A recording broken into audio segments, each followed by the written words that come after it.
Hi, I'm Tony Martin, and this is Profiles, the show that lets you hear from some of the most interesting and successful people in the alarm industry. Now, today brings us to the heartland of America.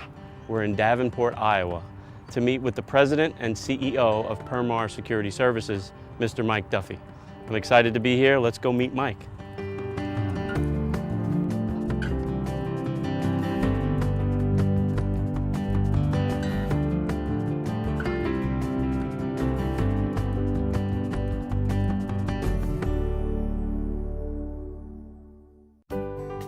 I visited with Mike Duffy in June of 2008, just as Mother Nature was beginning to impose her will on the area, bringing rains that would ultimately flood the Mississippi River, causing millions of dollars of damage along its banks.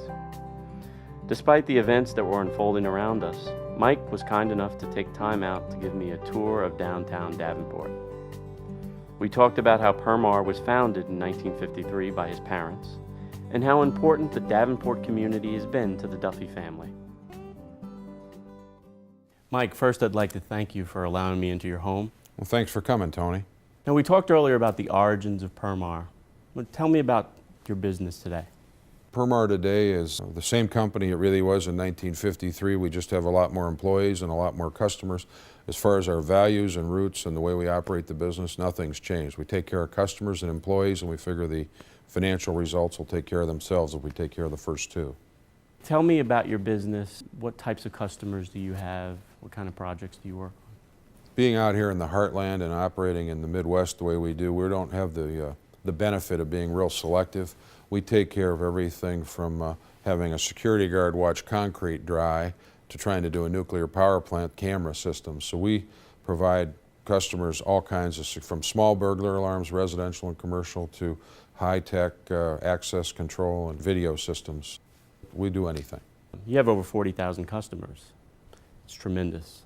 What do you see as the keys to success for you?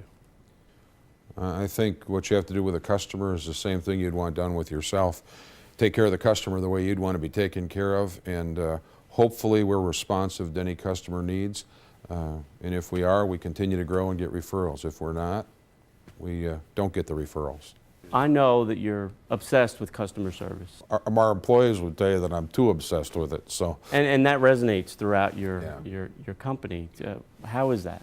I think the way I've established that has been by, I read the shift reports every day and I call and ask questions about them. In fact, some of our key managers keep asking our IT manager why I have to get the shift reports, because they think that they're getting paid to take care of customers, and they shouldn't have me looking over their shoulder all the time. But that's okay. That's how we've gotten to where we're at, is by paying attention and being passionate about satisfying customers' needs. Where did you get these values from? I learned that from my parents.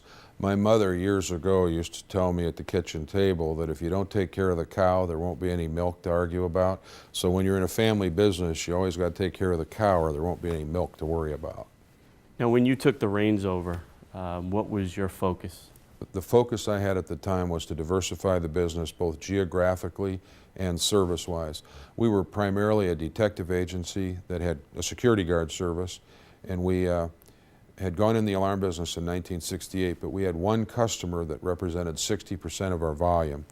I wanted to get that geographically dispersed, so what we did is we actively went out and we've made 55 acquisitions over the years, expanded ourselves into 7 states and 23 locations, and today that customer is less than 1% of our business. And I wish we still had more business with them, but I'm also glad to not be in a position where they were so in charge of what we did. How do you differentiate yourself from your competition? I think the way we differentiate ourselves from most of our competition is we have our own central station, which we're very proud of. We're UL listed. There's 14,000 alarm companies, and very few of them do their own monitoring. Additionally, if you dial my phone number or get transferred in, I still answer the phone, and I don't think there's a lot of companies, even much smaller than us as well as larger than us, that you can get through to the owner or president of the company and get your problem resolved. And partnership in any endeavor, tell me about that. A strong partner is somebody that keeps their word. If they say they're going to do something, they do it.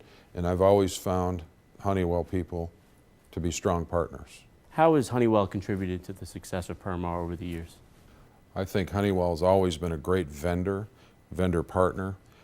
Going back to the late 70s, I can remember when Roger Fraden came out with the director of training from Ademco at that time, and they taught us how to use digital communicators.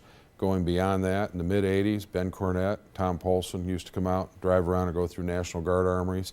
And the amazing thing is, most of the people that are still working with us from Honeywell were there 15, 20, 25 years ago. So it's been a people relationship more than as much or more than a product relationship.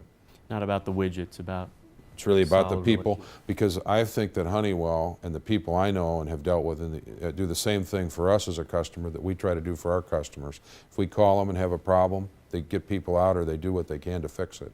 Mike, what do you feel are the biggest challenges for the security industry today? Tony, this is going to sound like a canned answer, but I've used it 50 or 100 times with our employees when I've talked to them.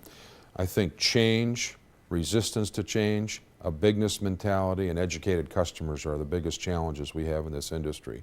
In any industry, but in the security industry in particular, because you can't pick up a newspaper or a magazine anymore, an airline magazine, without reading an article about security. So educated customers will read an article, but it may not be what they need for their solution, and our people need to be trained well enough that they're willing to show somebody what the real solution they need to their problems are. And with technology changing, you better stay with it, because if you resist it, you're not going to be around in 5 or 10 years.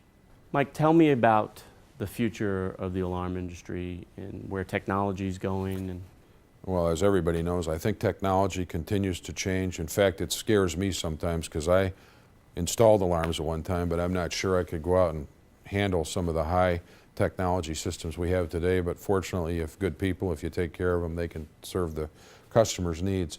I think you're going to see more and more people using their BlackBerries and cell phones, and I think that's a challenge. But I also think that people will have to come back to the central station and the professional user. The do-it-yourself market has sort of fizzled out already, and I think there's going to always be a need for professional security providers. for someone that's looking at the security industry as a possible landing, entering this as a new profession, let's say, what advice would you give that person? I'd suggest that they go with a middle market company rather than a large company, because in a middle market company you'd get an opportunity to wear a lot of hats and get a lot of different experiences. Don't be afraid to start at the bottom, and as you progress, be nice to people on your way up, because you may need them on your way down. Now, Mike, I happen to know that family is very important to you. Tell me a little bit about your family. Well, my wife Linda and I, 35 years this year. We've got 7 children and 7 grandchildren, 2 more on the way. We have used that as a way to balance our life. We have spent the last 25 years in ballparks. Of course, I got accused sometimes of using going to the ball games for a way to generate leads, because when you meet all those people at ballparks, it gives you an opportunity to get to know a lot of people, and you get a lot of generation of business from it. But the family is real important, and we hope to have a 3rd generation come over and take over Permar and stay in the security industry. That's wonderful. Well, Mike, I've enjoyed my stay with you. Thank you very much. Thanks for having coming, me. Tony.